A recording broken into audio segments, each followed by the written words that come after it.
말씀이 현실이 될 것을 믿으라는 제목으로 하나님의 말씀을 드립니다. 성경을 읽으면서 우리가 가장 중요하게 눈여겨봐야 될 것이라면 그것은 하나님께서 인간에게 말씀하시는 장면입니다. 성경을 펴서 읽기만 하면 여러분은 하나님께서 인간에게 말씀하시고 계시는 장면을 보게 될 것입니다. 우리가 성경을 많이 안 읽는 것이 문제이지 성경을 펴서 읽기만 하면 하나님께서는 기다렸다는 듯이 말씀하실 것입니다. 하나님께서 침묵하지 않고 끊임없이 우리에게 말씀하심을 알게 될 것입니다. 오늘 1절 말씀에서 그것을 말씀하고 있습니다. 여호와께서 모세에게 말씀하여 이르시되 너는 이스라엘 자손에게 명령하여. 지금도 하나님께서 우리에게 말씀하고 계십니다. 내가 성경책을 펴서 읽을 때 하나님께서 말씀하십니다. 내가 큐티책을 펴서 묵상할 때 하나님께서 말씀하십니다. 내가 암송 구절을 붙들고 암송할 때 하나님께서 말씀하십니다. 하나님께서 나에게 말씀하시지 않는다고 생각을 하고 그냥 아무 생각 없이 성경책을 읽고 묵상하고 암송하니까 하나님께서 나에게 말씀하지 않는 것처럼 느껴지는 것이죠. 성경 읽고 묵상하고 암송하는 게 지겹고 재미없다고 느껴지게 되는 것입니다. 아닙니다. 하나님께서는 지금도 우리에게 말씀하고 계십니다. 손에 스마트폰을 들고 다니고 걸어다니며 유튜브와 영상을 보는 최첨단 시대를 살고 있어도 하나님께서는 여전히 우리에게 말씀하고 계십니다. 내가 게을러서 그렇지 내가 성경책을 펴서 읽으면 하나님께서 말씀하십니다. 내가 책을 펴서 묵상하면 하나님께서 말씀하십니다. 내가 성경 구절을 암송하면 하나님께서 말씀하십니다. 내가 설교 영상을 들으면 하나님께서 말씀하십니다. 하나님께서는 지금 이 시간에도 우리에게 말씀하고 계십니다. 강단 위에 세우신 설교자를 통하여 말씀하고 계십니다. 목사가 자기 사역을 전하는 것이 아니라 하나님의 말씀을 풀어서 전하고 지금 이 시대에 영혼들을 깨우는 설교를 하고 있다면 하나님께서 지금 강단에서 세우신 목사를 통하여 말씀하고 계신 것입니다. 그렇다면 성도는 하나님께서 목사를 통하여 말씀하시는 설교 말씀을 주의 깊게 들어야 됩니다. 외식은 가끔 하고 밥을 자주 먹어야 건강하듯이 남의 얘기나 세상 얘기만 듣지 말고 내가 섬기는 교회 목사가 차려놓은 이 밥상을 먹어야 됩니다. 내가 어떻게 사는지도 모르고 내가 무엇을 고민하며 사는지도 모르는 그런 설교가 아니라 내 사정과 상황을 충분히 이해하고 거기에 맞추어 전하는 설교가 지금 나에게 주시는 하나님의 말씀인 것입니다. 그런데 어떤 성도는 자기가 섬기는 교회 목사의 설교를 들으며 자신의 고민을 나누는 것이 아니라 다른 교회 목사나 성도와 고민을 나누며 상담하는 경우가 있습니다. 그럴 수 있는 일이지만 거기에 치우쳐 신앙생활하는 것은 문제가 있습니다. 다른 데서 얘기를 듣고 와서 도리어 내가 섬기는 교회 목사에 대해서 이러쿵저러쿵 가르치려고 하는 경우도 있는데 잘못된 겁니다. 그것은 교만한 것입니다. 하나님의 질서를 깨뜨리고 정상적인 목양을 거부하는 것입니다. 양떼가 거꾸로 목자를 인도하려는 태도이죠. 1절 말씀이 바로 그것을 말해주고 있습니다. 여호와께서 모세에게 말씀하여 이르시되 하나님께서 3500년 전에 모세를 통하여 말씀하셨습니다. 하나님께서 모세를 통하여 3500년 전 팔레스타인 지방의 이스라엘 백성들에게 말씀하셨습니다. 그 시대는 모세를 통하여 말씀하셨다면 지금 이 시대는 내가 섬기는 교회의 목사를 통하여 말씀하고 계십니다. 내가 섬기는 교회를 향하신 독특한 하나님의 계획과 뜻을 목사를 통하여 말씀하고 계신 것입니다. 우리 교회는 우리 교회를 향하신 하나님의 뜻이 있습니다. 다른 교회는 다른 교회를 향하신 하나님의 뜻이 있습니다. 다른 교회가 하니까 우리 교회가 꼭 따라야 될 필요도 없고 우리 교회가 하는 것을 다른 교회가 꼭 따라야 될 필요도 없습니다. 하나님께서 우리 교회를 향하신 독특한 꿈과 비전을 향하여 나아가면 되는 것입니다. 남들이 하는 거 다 하고 살 수 있습니까? 남들이 외제차 끌고 다니면 나도 외제차 끌고 다녀야 됩니까? 남들이 10억짜리 아파트 살면 나도 10억짜리 아파트 살아야 됩니까? 그러니까 불행한 겁니다. 그것이 기준이 되니까 불행한 것입니다. 하나님께서 나를 향하신 독특한 하나님의 꿈과 계획이 있는 줄 믿습니다. 눈 뜨시고 하나님께서 우리 교회를 향하신 독특한 하나님의 꿈과 계획이 있는 줄 믿습니다. 거기에 맞추어 살고 거기에 충성하며 살면 되는 줄 믿습니다. 뭘 얼마나 욕심부리고 살아야 만족하시겠습니까? 하나님께서 지금 나에게 주신 만큼 만족하고 감사하며 살면 되는 거 아니겠습니까? 부족하면 부족한 대로 살고 아껴서 살고 맞춰 살면 되는 거 아니겠습니까? 안 그런 사람이 얼마나 되겠어요? 진짜 문제는 지금 나에게 주신 것에 만족하지 않고 원망하며 불평하며 살기 때문은 아닙니까? 남들만큼 살아야 된다고 하는, 그래야 행복할 것이라고 하는 강박관념에 사로잡힌 것은 아닙니까? 애굽 사람처럼 살아야 행복할 것이라고 하는 강박관념에 사로잡힌 것은 아닙니까? 하나님께서 지금 나에게 주신 것에 감사하면 되는 줄 믿습니다. 하나님 나에게 주신 가정에 만족하면 되는 줄 믿습니다. 그런데 섬기는 교회 목사의 설교와 목회 방침에 만족하면 되는 줄 믿습니다. 그러면 거기가 천국이 되는 것입니다. 사실 따지고 보면 다 생각의 문제입니다. 내가 지옥이라고 생각하면 지옥이 되는 것이고, 내가 천국이라고 생각하면 천국이 되는 것입니다. 방글라데시 사람이 가장 행복하다는 사실 아십니까? 우리가 볼 때는 방글라데시 사람들은 가장 불행한 사람들이라고 보이지만 그 사람들은 그렇게 생각 안 하는 거예요. 자기들이 이 세상에서 가장 행복한 사람이라고 생각을 한다고 합니다. 그러니까 그 사람들의 얼굴에 웃음이 있고 기쁨이 있고 살아가는 게 행복한 것이죠. 항상 내 마음대로 돼야 직성이 풀리고 내 마음대로 해야 직성이 풀리는 성도가 있습니다. 어린아이죠. 어린아이의 특징이 뭡니까? 내 마음대로 해야 직성이 풀리고 내 마음대로 돼야 직성이 풀리고 내 마음대로 들어줘야 직성이 풀리는 사람 아닙니까? 어른이 되어서도 그렇게 살면 피곤하죠. 나보다 주변 사람이 더 피곤합니다. 왜요? 어떻게 주변 사람이 내가 원하는 대로 다 맞춰주며 살 수 있습니까? 어떻게 내가 다 요구하는 대로 들어주며 살 수 있습니까? 진짜 그렇게 되기를 원한다면 지구를 떠나야 됩니다. 이 땅에는 그렇게 해줄 수 있는 사람도 없고, 그렇게 해줄 수 있는 사람이 있다면 그렇게 말하는 사람인데 그 사람은 거짓말쟁이에요. 적당히 만족하며 사시기 바랍니다. 범사에 감사하며 사시기 바랍니다. 그러면 거기가 천국이 되는 줄 믿습니다. 그래도 난 모르겠니? 그래도 난 만족할 수 없다. 그래도 난 감사할 수 없다는 분이 계십니까? 고집이 센 거든지 교만한 것이든지 둘 중에 하나일 것입니다. 그래도 모르겠으면 하나님께 물어보세요. 하나님, 목사님의 설교 말씀이 맞는 겁니까? 아니면 내 생각이 맞는 겁니까? 한번 물어보십시오. 그러면 하나님께서 거의 다 100% 목사 말이 맞다, 목사 말을 들어라 하실 것입니다. 하나님, 저 인간 때문에 못 살겠습니다. 저 인간만 없으면 행복하게 살 수 있을 것 같습니다. 그럼 하나님께서 뭐라고 하실 것 같습니까? 저 인간도 너 때문에 못 살겠다고 기도하고 있단다. 웃어야 되는데 하나님, 저 인간 때문에 못 살겠습니다. 저 인간만 없으면 행복할 것 같습니다. 그랬더니 그 사람도 하나님, 저 인간도 하나님 그 인간 때문에 못 살겠습니다 기도하고 있다는 겁니다. 이 땅에 천국은 없습니다. 천국은 내가 만들어가는 것입니다. 내가 만족하고 감사하고 사랑하고 이해하고 용서하면 천국이 되는 것입니다. 자아를 죽여서 하나님의 말씀에 맞추며 살면 천국이 되는 것이고, 내 마음대로 살고 내가 원하는 대로 살려고 그러면 지옥이 되는 것입니다. 결국 행복의 기준과 정답은 어디 있습니까? 하나님의 말씀 안에 있습니다. 내가 하나님의 말씀에 맞추어 살면 행복하고 내 마음대로 살면 불행한 것입니다. 1절과 2절 말씀도 그런 차원으로 이해할 수 있는데요. 여호와께서 모세에게 말씀하여 이르시되 너는 이스라엘 자손에게 명령하여 그들에게 이르라. 하나님 말씀대로 살면 행복하다는 거죠. 행복하게 살고 싶으면 말씀을 들어라. 말씀대로 살면 광야도 천국이 될 것이고, 말씀을 불순종하면 가나안 땅도 지옥이 될 것이다. 말씀 앞에 나와 자아를 꺾고 죽이는 만큼 너는 더 감사하게 되고 만족하게 되고 천국을 누리게 될 것이다. 무엇보다 하나님께서 나 같은 죄인을 구원해 주지 않았습니까? 다른 사람은 구원받지 못한 채 이 땅에 전부인 양 살고 있지 않습니까? 하나님 말씀에 불순종하고 자기 마음대로 살고 있지 않습니까? 점점 더 지옥불로 미끄러져가고 있지 않습니까? 그런데 나는 예수님 피로 모든 죄를 깨끗하게 써주셔서 하나님의 자녀로 살고 있지 않습니까? 부족해도 말씀대로 살려가고 또 부득이 죄를 지으면 회개하며 살고 있지 않습니까?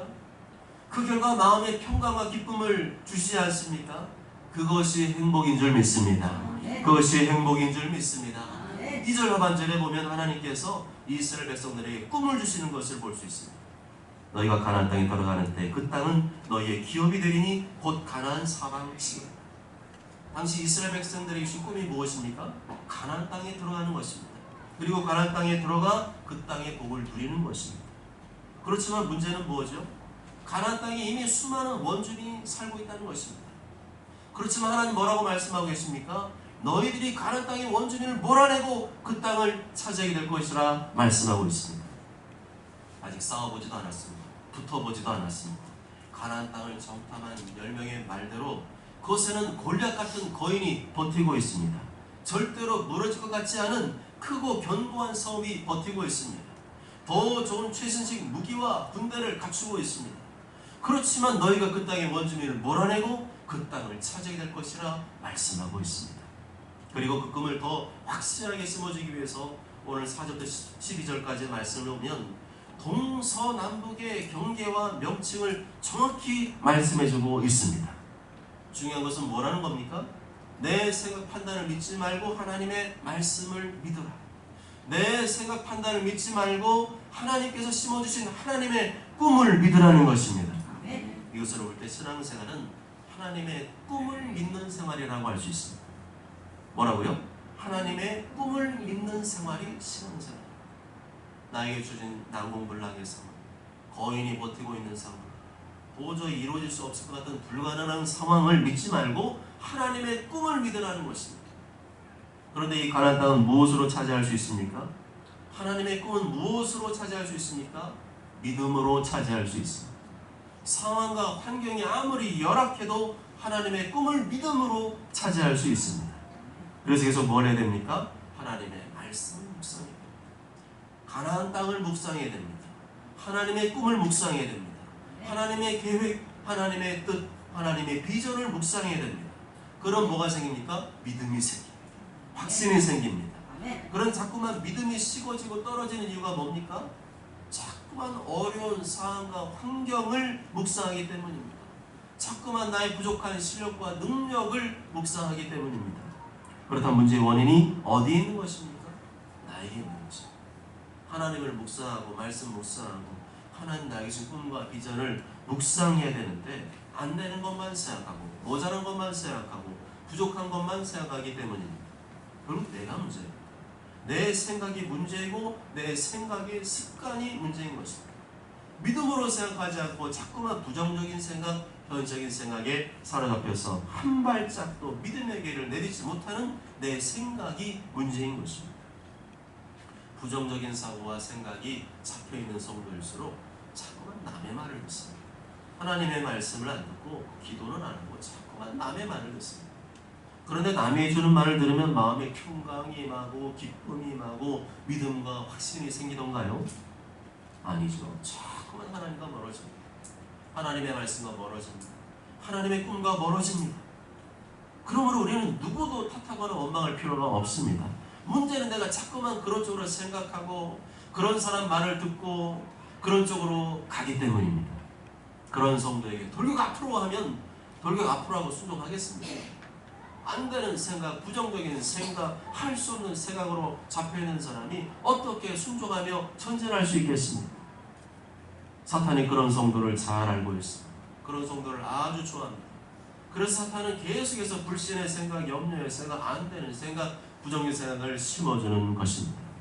그러니까 그런 성도와 대화하면 결론은 못한다. 자기 생각으로 끝나고 맙니다. 하나님은 그런 성도와 일하시지 않습니다. 일하실 수가 없어요. 일하고 싶지 않으신 것이 아니라 일하실 수가 없는 것입니다. 하나님과 한 마음이 되어야 되는데 자꾸만 다른 생각, 다른 꿈을 꾸고 있기 때문에 함께 일하실 수가 없는 것입니다. 여러분 직장에서 누구와 함께 일하고 싶습니까? 학교에서 누구와 함께 공부하고 싶습니까? 마음이 같은 사람과 이루고 싶지 않습니까? 마음이 맞는 사람과 함께 하고 싶지 않습니까? 만일에 마음이 안 맞는 사람과 같이 일하면 어떻게 될까요? 하라는 일은 안 하고 계속 똥 씹은 얼굴 하고 입은 삐죽 나와 있고 뭐 좀 하라 그러면 원망, 불평, 이유, 변명을 달고 사는 사람과 여러분은 같이 일하고 싶습니까? 하나님도 마찬가지입니다. 하나님과 마음이 같은 성도, 하나님과 생각이 같은 성도, 하나님 말씀 따르고 순종하는 성도와 함께 일하기를 원하십니다. 그래야 하나님의 일이 되고 하나님의 꿈이 이루어지지 않겠습니까? 이것을 위해 이스라엘 백성들을 광야에서 40년간 훈련시킨 것입니다. 몇 년간요? 40년간. 40년간 하나님과 한 마음, 한 뜻, 한 생각이 되는 훈련을 시키신 것입니다. 그래야 그 사람들을 데리고 하나님이 일할 거 아닙니까? 40년간 훈련시켰다는 말은 사람이 잘 바뀐다는 말입니까? 안 바뀐다는 말입니까? 잘 안 바뀐다는 말입니다. 잘 안 바뀌기는 하지만 전혀 안 바뀐다는 말은 또 아니에요. 바뀌기는 하는데 시간이 아주 많이 걸린다. 한 40년쯤 지나면 하나님의 사람으로 바뀔 수 있더라. 그런 거죠. 그것도 하나님을 직접 만난 경험을 한 다음에 40년이 걸린다는 거죠. 하나님을 만난 경험이 없다면 더 시간이 많이 걸리겠죠. 적어도 하나님 만난 지 40년은 지나야 하나님과 같은 마음, 같은 생각, 같은 뜻을 가진 사람이 될 수 있다는 것입니다. 그런데 다 그런 건 아니에요. 사도 바울은 예수님 만나고 빠르게 바뀌었습니다. 남들보다 빠르게 바뀌었는데 빠르게 바뀌었어도 13년이 걸렸어요. 몇 년 걸렸다고요? 13년. 요셉도 성경 보시면은요, 연구해보면 나와요. 요셉도 13년쯤 걸렸어요. 다윗도 13년쯤 걸렸습니다. 이 사람들이 남들보다 좀 빠르게 바뀌었는데 그 이유가 뭐예요? 날마다 하나님의 말씀으로 자기를 쳐서 복종시켰기 때문입니다. 날마다 하나님 앞에 엎드려 간절히 기도했기 때문입니다. 날마다 하나님의 말씀을 믿었기 때문입니다. 하나님 자신의 주신 꿈을 믿었기 때문입니다. 그러기까지 숱한 고난과 어려움이 그들을 기다리고 있었습니다. 눈 뜨세요. 노예로 살았습니다. 감옥에 갇혔습니다. 죄수로 살았습니다. 죽을 고비를 넘겼습니다. 그런데 그러한 고난과 어려움의 시간에 보여준 그들의 공통점이 있습니다. 그것은 원망불평하지 않았다는 것입니다. 남 탓하지 않았다는 것입니다. 모든 상황을 하나님의 계획으로 받아들였습니다. 하나님의 뜻으로 받아들였습니다. 요셉은 죽음의 구덩이 안에서 하나님의 꿈을 받았습니다. 죽음의 구덩이 안에서 하나님께서 자신의 주신 꿈을 이루실 날이 올 것을 믿었습니다.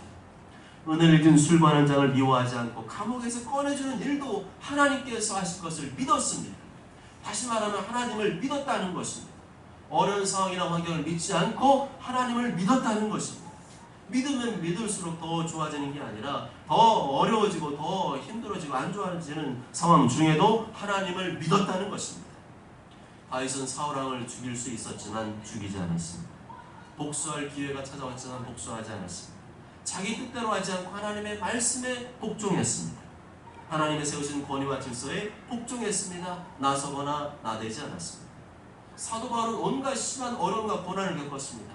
고린도서 11장에 보면 강의 위험, 강도의 위험, 동조의 위험, 이방인의 위험, 신의 위험, 광야의 위험, 바다의 위험, 거짓 형제의 위험, 수고하며 애쓰고 여러 번 자지 못하고 줄이며 목마르고 여러 번 굶고 춥고 헐벗었습니다. 수고를 넘치도록 하고 감옥에 갇히기도 여러 번 하고 매도 수없이 맞고 여러 번 죽을 뻔했습니다. 한 번 돌로 맞고 3번 배가 파산했습니다. 그럼에도 그는 하나님을 믿었습니다. 하나님의 계획이 있음을 믿었습니다. 하나님의 꿈이 이루어짐을 믿었습니다. 하나님께서 건져주실 것을 믿었습니다. 하나님께 도와줄 것을 믿었습니다. 그 믿음대로 하나님께 도와주셨습니다. 그 믿음대로 하나님께서 건져주셨습니다. 그 믿음대로 하나님께서 꺼내주셨습니다. 그 믿음대로 하나님의 꿈을 이루어주셨습니다. 하나님께 지금 나에게도 그 믿음을 원하신 줄 믿습니다. 어떠한 어려움 중에도 하나님을 믿기를 원하신 줄 믿습니다. 하나님의 말씀을 믿기를 원하신 줄 믿습니다. 하나님의 꿈이 현실이 될 것을 믿기를 원하신 줄 믿습니다. 하나님의 꿈은 현실이 될지어다. 하나님의 꿈은 현실이 될지어다. 하나님의 꿈은 현실이 될지어다. 계속 믿음으로 선포하며 믿음으로 기도하시기 바랍니다. 하나님의 때가 되면 반드시 하나님의 꿈이 이루어질 것을 믿음으로 고백하시길 바랍니다. 13절부터 15절까지의 말씀 보면 모세가 백성들에게 계속 하나님의 꿈을 심어주는 장면이 나옵니다. 13절부터 15절까지의 말씀 다 함께 읽습니다. 시작. 모세가 이스라엘 자손에게 명령하여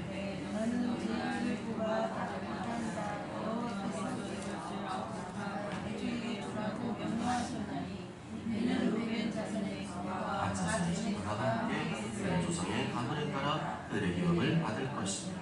므낫세 반쪽도 기업을 받았습니다. 이 부족자 해돋는 쪽에서 그들이 기업을 받으리라. 아멘. 모세가 하나님의 꿈을 계속 말하고 있습니다. 하나님의 말씀대로 가나안 땅을 차지하게 될 것을 계속 말하고 있습니다. 그 꿈이 이루어질 것을 계속 말하고 있습니다. 9지파, 반지파, 9.5지파가 그 땅에 들어가 제비 뽑게 될 것을 말하고 있습니다. 나머지 2지파, 반지파, 2.5지파가 가나안 땅에 들어오기 전 요단강 건너편에 있던 그 땅을 기업으로 받게 될 것을 말하고 있습니다. 계속 모세는 하나님의 꿈을 말하고 있습니다. 하나님의 말씀대로 될 것을 말하고 있습니다. 가나안 땅을 차지하게 될 것을 말하고 있습니다. 그 땅을 제국과 나누게 될 것을 말하고 있습니다. 모세는 계속 하나님의 꿈을 말하고 있습니다. 이것은 모세가 지어낸 꿈이 아니라 하나님의 꿈이었습니다. 하나님의 계획이었고 하나님의 비전이었고 하나님의 뜻이었습니다. 이게 중요합니다. 내가 지어낸 꿈이 아니라 하나님의 꿈이어야 한다는 것입니다. 하나님께서 나에게 먼저 제시한 꿈이어야 한다는 것입니다. 하나님 먼저 나에게 알려주시고 감동하신 꿈이어야 한다는 것입니다. 나에게도 꿈을 달라고 기도하시기 바랍니다.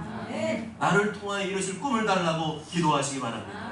나의 욕심과 야망이 아니라 하나님의 꿈을 달라고 기도하시기 바랍니다. 나를 통하여 영혼들이 구원받는 꿈, 구원받은 영혼들이 예수님 제대로 세워지는 꿈, 우리를 통하여 열방이 돌아오는 꿈을 이루기 위하여 나에게 복을 주시고 번성케 하시고 성공케 해달라는 꿈을 달라고 기도하시기 바랍니다. 사랑하는 여러분, 사람이 왜 망하는지 아십니까? 꿈이 없어서 망합니다. 꿈이 없어서 폐인이 됩니다. 꿈이 없어서 묻지마 살인하고, 꿈이 없어서 묻지마 성폭행을 하는 겁니다. 꿈이 없어서 자살을 하고, 꿈이 없어서 신앙생활을 포기합니다. 이것이 다 사탄의 전략이죠. 그런데 하나님의 전략은 꿈을 주시는 겁니다. 꿈이 없는 자에게 꿈을 주시고, 꿈을 주신 자에게는 그 꿈을 계속 이루는 꿈을 주시는 것입니다. 하나님은 꿈을 주시는 분입니다. 하나님의 꿈이 없습니까?